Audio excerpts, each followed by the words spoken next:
Today we're going to have a quick look at ways to pack a rucksack. There's some really important principles that we're going to stick with.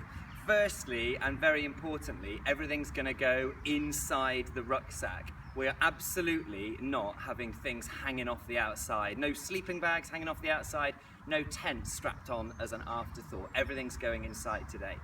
We're going to make sure that we keep the essentials dry, and that often involves double bagging things. So you've got to think, what are the most important things to stay dry? Your sleeping bag, absolutely essential. Your spare clothes, your tent clothes, these are things that absolutely need to stay dry, so they'll be double bagged in our rucksack today. We're going to make sure that the heaviest things, which is probably going to be the tent or maybe the stove, if that's your share of the group equipment, the heaviest things are going to be packed right here in between your shoulder blades, high up in the rucksack, and in a way that they don't destabilize you when you're walking, and you pack around the heavy things. We're going to make sure that we pack smaller things around the big bulky things, and our last principle that we're going to stick to today is to make sure that the things you need quickly are easily accessible, and the things you don't need in a hurry, like your sleeping bags and your tent clothes and your food for the evening meals and breakfast, they can be packed at the bottom of the bag out of the way, okay? So we've got a fairly standard 65-litre rucksack today, and the first thing we're going to do is we're going to pack our sleeping bag into the bottom. It's light, it's bulky, we don't need it in a hurry, it can go down there. In case you wondered what these straps were on the sleeping bag, these are called compression straps, and when you tighten those up, the sleeping bag gets smaller, more compact, and thus easier to pack around. Now, you might find that you can get hold of one of these waterproof dry bags, which will be a perfect thing for your sleeping bag to fit inside. If you can't, bin bags and carrier bags are not an option, but these are very strong plastic rubble sacks. So these are very cheap from a supermarket, but these are going to be just the job to keep our sleeping bag dry. But remember I said that we're going to double bag it. So we've got it inside one rubble sack, and we squash the air out, and then it's going inside another rubble sack.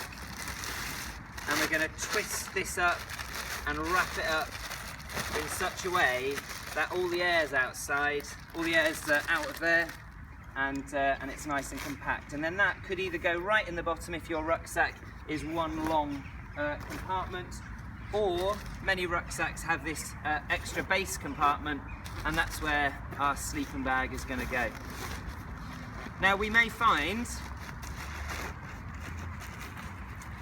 that we're going to pack a few extra bits and pieces around that later, but for the time being I've just got that sleeping bag in there at the moment. Okay, the next thing that we're going to do is we're going to use another rubble sack or one of these very large rucksack liners, and that is going to go inside the main body of our rucksack, and that is going to help to keep our equipment dry. And then the next thing that we're going to pack in is our tent. So this is one of the tents that our students use for their silver expedition. So I wouldn't want you to think that I was cheating in this demonstration and packing a super light mountain tent. It's a genuine real D&V tent, and that, like I said, is going to go right in between the shoulder blades at the back of the bag in the middle. Now I need to think about what's going to go around that. So other big bulky things, it's worth having a look at what we've got here. Here's a sleeping mat. Now a sleeping mat like this, an inflatable one, needs to be kept dry. So this is going inside one of these roll top dry bags. Going to make sure that we squash the air out of that as best we can. Roll it down a few times, and then you clip that shut. If you've got a foam camping mat, one of the long wide ones that you roll up into quite a large roll, that's going to be too big to go inside your rucksack. So what you would normally do with that is roll it up inside your survival bag, and then you could strap that onto the bottom of the outside of the rucksack, okay? But a sleeping mat, an inflatable sleeping mat like this one, that's going inside. Here are my spare clothes. I'm packing quite light on the spare clothes, but they absolutely must stay dry. So these ones are going inside another one of these dry bags.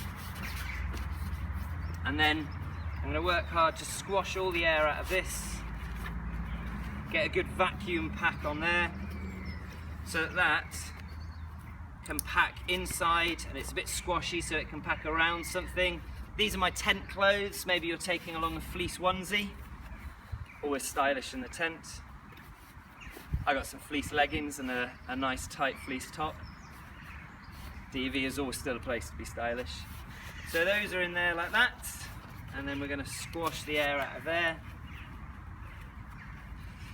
So at this point you can start to see that I've got bags of different sizes which I'm going to be able to use to pack around my tent in order to make sure that it stays in the middle, okay?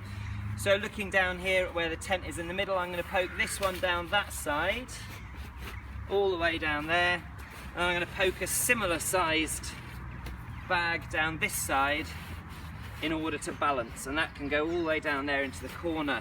And I'm feeling around for the spaces that I've got left and thinking about what might fit. So this bit, this bag of tent clothes, that should be able to go right the way down into there. Push it down, fill up all those spaces, and then have a look and see what you've got left and what you've got to go, what sort of spaces you've got left in the bag. So most of your food will actually already be packaged in a way that keeps it dry. So you probably don't need to double bag your food.